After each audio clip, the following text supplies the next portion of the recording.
Welcome to the Fantasy HQ podcast, all things NRL Fantasy. Find us on YouTube, Spotify, and Facebook. Your hosts, Frosty and Steve-O. Welcome everyone to the Fantasy HQ podcast, all things NRL Fantasy. And I'm joined with Frosty here, who is fresh off a win for his Bulldogs side. And Frosty, how's it going, mate? Not bad, Steve. High on life, but I tell you what, I wasn't far off needing a coffin and you running solo tonight because second game into the NRL season, the ticker was not ready for that. So, oh gee, had the 10-week-old on the chest and she would have been feeling my heart race as fast as it's ever been in her life. So, yeah, loved Sunday. How good was it to have the footy back? Even managed to make it round to yours for the first game there and have the young ones running around. Well, we enjoyed the NRL footy being back. Yeah, I thoroughly enjoyed it, to be honest. I did prefer the Knights game. I found that a bit more entertaining, but had the wife watching the Bulldogs with me at the end there, and she was sort of on my side wanting the Dragons to win just to see the upset on you. But no. Disgusting that. Well, today we're going to look at some TLT for round 1B, and we're going to basically go quick fire, speed run through the teams, sort of key talking points and who you want to get in for your fantasy side leading into lockout with the rolling trade still available. So straight away, starting off on the Thursday, we've got the Storm playing at 10 o'clock against the Eels. And just looking at the Storm first, couple of interesting ones here. Moses Leo at centre. He now gets the dual wing and centre. Nick Meaney at 5 on the wing. He'll also be goal kicking. Stefano prop, quite a bit of interest there. Whether or not he gets enough minutes to be profitable and with good value, not too sure. And then a couple of big names there on the edges, Joe Chan and Lasate. Blore hiding away there for another week or so. So who keeps that spot, do you reckon, Frosty? Yeah, the chat is Chan at the moment. I guess they've both got a game to sort of prove. If Chan has a bit of a stinker and misses some tackles and is leaky on defence, that could spell his time because that'll be number one in Bellamy's book, whoever has the best defensive game. But I think Chan will be line up on that right edge, which means he has his nose just in front at the moment. But as it stands, the coaches are still backing Lasati, still higher owned than Chan, so it'll be really interesting if Lasati does only get round one and he's back to the bench, what the coaches are doing there. So, yeah, certainly one to watch and just about the most interesting watch when it comes to one team and one position this weekend. If I'm honest with you, neither of them take my fancy for selecting them this weekend. I may, in fact, select Lasate purely so I can trade out for Couchman in round 2. Because there'll be similar value after that first week. And I think Lasate could score us a good 40, but then lose his spot out. So I don't mind taking it this week, using the trade for Couchman.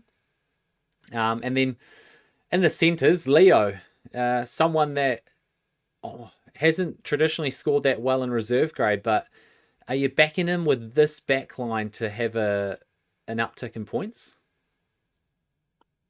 Yeah, that alongside the Storm centre's never really been a profitable position for fantasy. I think it is a real danger sign. The dual position is handy. Personally, myself, he has come in. I think that dual position is really handy. I've got Chester there starting, who scored well in the 45. So if he's going to tick along mid-30s to mid-40s, I'll be happy enough early rounds of the season. And I've also got Makasini sitting in the non-scorers this week, ready to come in from next week onwards. So I'm quite happy to have Leo sitting there as a non-scorer and see how he goes. Whether I stay with that, because that is quite risky, having 3 bottom dollar centres. But for me, centre's an awfully tough spot this year, and I don't want to go up to Herbie. Missed out on Carraz. He's got to buy next round. So I'm maybe just going bottom dollar and back in the forwards. It's potentially the option I'm taking as well. Bottom dollar and sort of making a bit of money, hopefully, and then trading to someone more reliable down the track.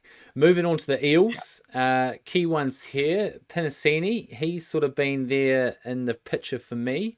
along with Sean Russell, who I believe does have the dual there, wing, fullback, and centre. Mitch Moses, still a hot favourite there at 7. Jermaine Hopgood, looking like he's going to be the leader of this 4-pack, so should get good minutes. And Jack de Belin there, I think, is someone you could talk about. Could you talk me into him, Frosty? I think the balance a bit of a tough one. I think he's a real danger sign and a real trap, ready to catch some coaches out. Hopgood, I would certainly be preferring out of the two. I think he's a little bit more proven in the Eels. You're just not sure with the forward pack at the moment. If de Belin comes into the prop rotation eventually in the second spell, does he just share lock minutes? A little bit too unknown for my liking with de Belin to start things off. And, we just mentioned the centres before. Penasini was floating in and out of my team all preseason, but I'll tell you what, their early rounds, one of the toughest buys. I've got the Storm away, Broncos away, Dragons who look good, Panthers to follow that, before the Tigers, Titans, and then the Dogs. So, there's not much on offer there for Penasini. Eels could be doing it tough early doors. So, probably staying away from Penasini for that reason at the moment, but understand if coaches think there's 5 or 7 points value there in him. I will say, out of the Eels team, the only one I am contemplating at the moment, and he is in my team, is Hopgood. So Mitchell Moses has found his way out, along with Penasini, and Hopgood is currently there, but whether or not he stays, I'm not too sure. Moving on to Friday night, 8 p.m. New Zealand time, is the Warriors facing the Roosters, and we have not a lot of fantasy interest, if I'm honest with you, for the Warriors side. I can't really pay out much in the side, to be honest. You've got Healy there backing up Egan at hooker. Basically makes him a no-go. Kurt Capewell, again, I think him and Laban are going to split minutes with Halasima from the bench. So it's a bit risky taking either of those. And in the back line, seeing K is maybe an option with a little bit of running, but I'm happy to skip past the Warriors if there's anyone, unless there's anyone you think of interest. No, much the same there, Steve-O. Not much on the fantasy scene, but I tell you what, without the Bulldogs playing this weekend, this is the game I'm looking forward to the most. Wales at home to start the season off, and if they could topple the Roosters in round 1, that'd be a massive scalp, and it'll be a confidence booster for the boys there. So I'll be fingers and toes crossed for them that they can join the Dogs on 2 points. But yeah, fantasy, Capewell trap, had him at the centres, dual position, but like you said, him, Laban, and Halasima probably all splitting minutes. So no thank you. And yeah, outside of that, Jackson Ford, maybe a few points. I think he'll be the big minute, 60-minute prop. But whether he can average 55 in that is the question. I've got Ford in draft, so I'm hoping on a decent score from him. Moving on to Roosters, there is a bit of fantasy talk in here. Backline, the people have been floating Robert Toya, but again, we've just spoke about the cheapies that have sort of revealed themselves. So whether or not you want to go him and he takes a step up. In the halves there, you've got DC and Sam Walker, and until you see them in play, I suggest not taking them to start round 1. But one of those could become really good value in a few weeks. Moving on to the forwards, we got the young half there, the young hooker there. Sorry, Lolu or something. Yeah. Not quite sure how to pronounce that name. Angus Crichton and Nat Butcher on the edge. That's a work on for me. Nat Butcher and Angus Crichton on the edge, both showing potential value. Nat Butcher with a dual now, very handy. And then Blake Steep, someone that has made his way into my team since TLT's come out, and one I'm pretty high on. If he can get minutes with that bench that looks pretty set, that 14 through 17 of Watson, Wong, Butcher, and Spencer Lenu. Blake Steep, someone that's going to make his way into yours, Frosty? Well, when they named their last trial team and he was there, I instantly jumped in a knee-jerk reaction, and then I sort of pumped the brakes pretty quick. With all those other names on the bench in that trial, but they're still on the interchange.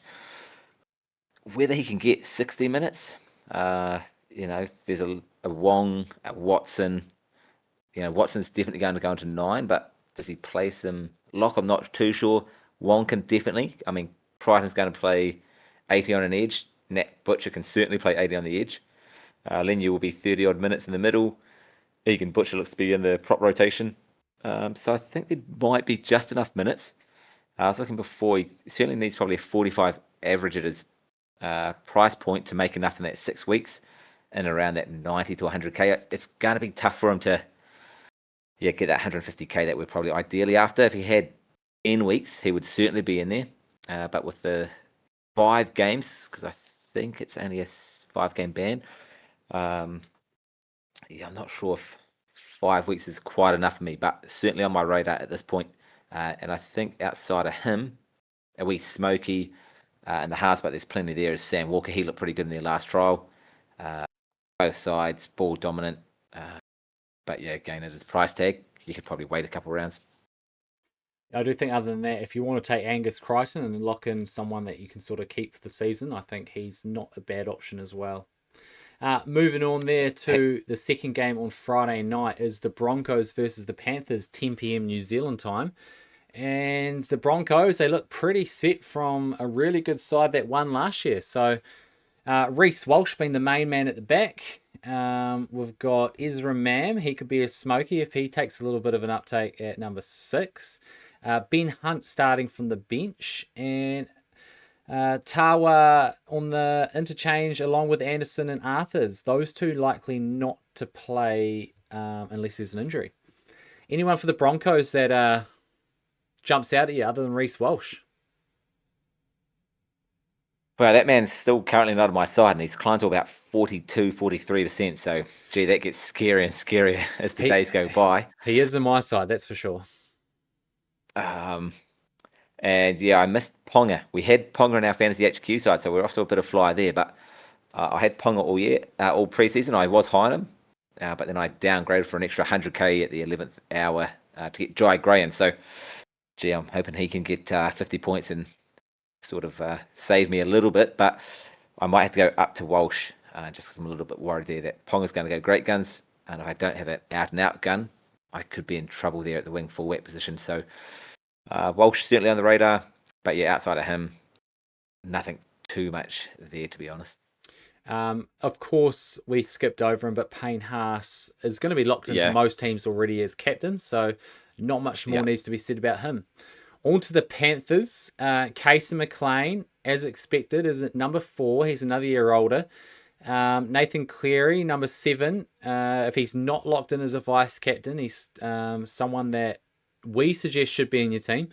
In the full pack there, the big out is Papali'i starting from the bench. So Garner and Sorensen have won the starting spots. They could be a late game change. And I say Yo there at 13 is always reliable if you want to start round 1 with him. For me, I'm not taking anyone other than Nathan Cleary, but we do have McLean in our Fantasy HQ team. Are we going to stick with McLean? Yeah, I think so. And, we've spoken about the centres a little bit already with the earlier teams. But if I was going up from one of those cheapies yet to play, especially the Storm youngster, it would be Casey McLean. So he would be the mid-ranger I go to because I do think there's a few points of value there. So yeah, he would be my go-to move, and I think he's at about 20% owned. So some coaches are certainly got him on the radar. Isaiah, he's in my side, and if any coach has him, you're super happy with that bench because I'm not sure there's anyone really going to be spelling him.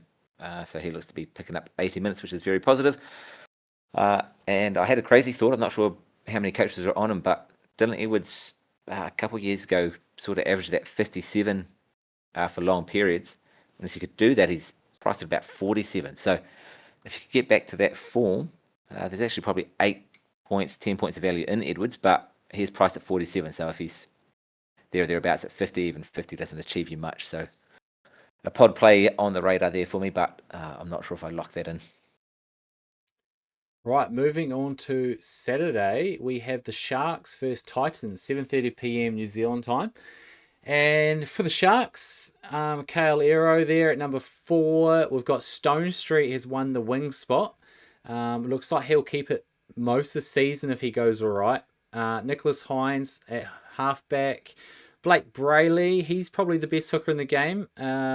Hazelton starting alongside for Noah Blake. Billy Burns is in alongside Nakora while Wilton is out for about 3 weeks, and Jesse Colquhoun is starting lock. The bench looks pretty straightforward with those 4 players on the interchange, spelling sort of the prop rotation. So for me, Colquhoun is still on my side. Blake Brayley is in and out, and I do want to have him, but I've already got Marnie there with a 54 locked in, so I'm thinking I might not need a second hooker for the first little while. Other than that, that's all I'm taking. Is there anyone else that's on your radar from the Sharks? No, not really. Got Colquhoun, and I think he's a great roll of the dice at about 350k. I don't think coaches will be losing out on him. Stone Street, I think, is a big trap. He's not a big body, so he may get a few running meters, but it won't be excess, and he won't have the tackle bus to go along. So he'll be relying on probably doubles to be scoring 40 plus. So I'd be staying away from him. For Noah Blake, I'd be staying away from him. Like you said, the same bench as last year. He's going to be playing that 50 to 55 minutes, which was a lot lower than when he was at the Warriors. And I'd agree, Brayley's looking like being the best hooker across fantasy again this year. 80-minute hooker, won't play Origin. So again, if you're after a keeper to save some trades and you didn't get on Reed, I don't mind that play as well. But like you said, if you've got Reed, he's looking pretty good. Cowboys don't have a bye for a long time, round 15, I think it is. So as long as he doesn't lose his head and get suspended, he'll be all right. And the Titans, with the injury to Jaden Campbell, which is unfortunate, he'll miss at least 2 weeks, I think, with a calf injury or was a hamstring. Lachlan Hamstring, I think. Hamstring. Lachlan Elias will replace him at number 7.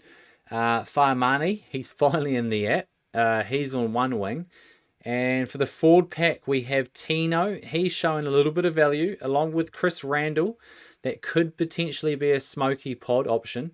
We've got Hal there at 11, and right down the bottom here is number 22, Josh Paxton. So that sort of upset the car a little bit. We weren't quite expecting to see him not in the starting side. Whether or not the concussion is still playing a bit of a problem, and he may be coming back into the starting side in the following weeks, or a late sub come game day. And the other one there at number 17, Cooper Bye, which shows some value and potential for the future. So for me, Faimani is the only one I'm going to be taking. I would have had Paxton if he was starting, but I'm going to hold off that train until we're a bit more clear on what his role is in the side. For you, is Tino or Cooper Bye on your radar?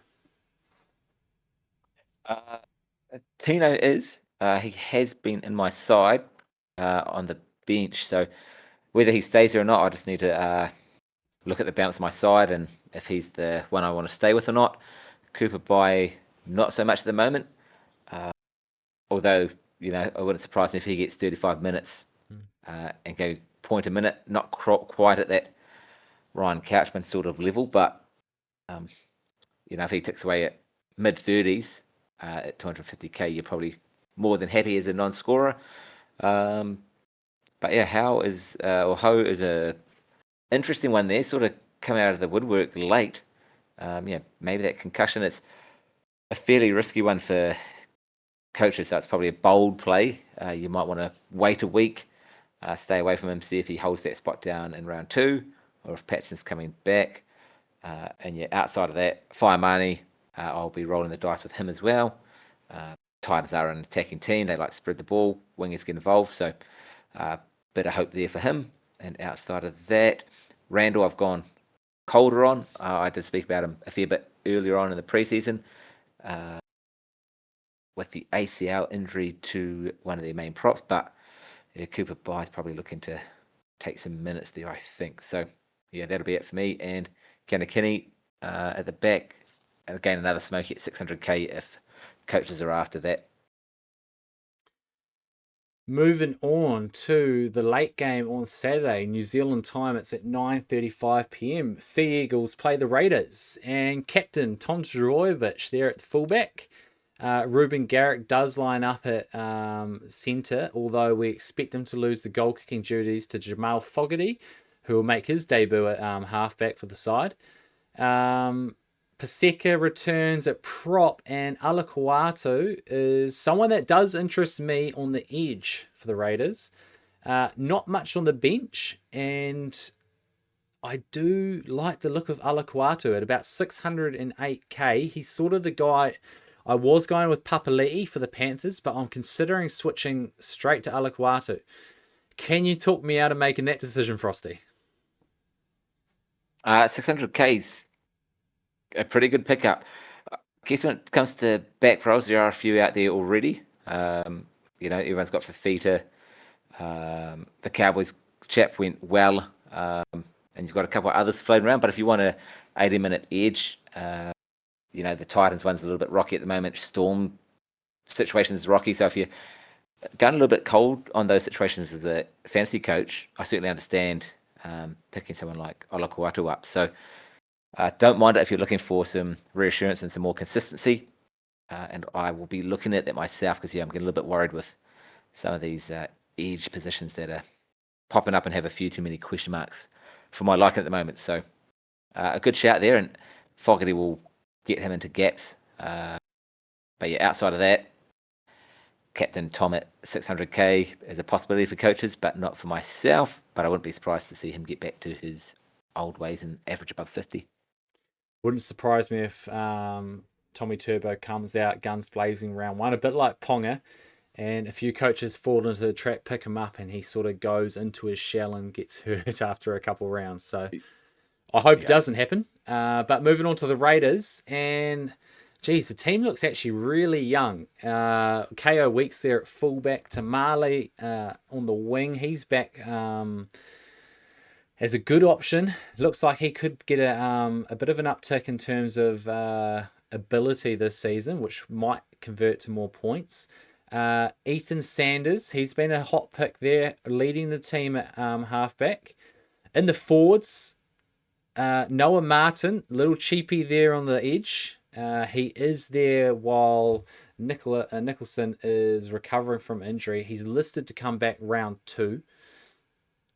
Corey Horsburgh, he starts at lock. On the bench, Jaden Brayley returns. Will make his debut for the side, which makes Starling and Brayley basically a no-go zone. And Hoskins and Smithies there should come on to get decent minutes and take away from the forward rotation and potentially edge of Noah Martin. So, anyone of value there for you, Frost? No, not too much interest in the Raiders. Ethan Sanders, is there 350k, and I've sort of been starting to think about him more heavily than I have in the preseason. This game with some of these edge back row guys scaring me a little bit more.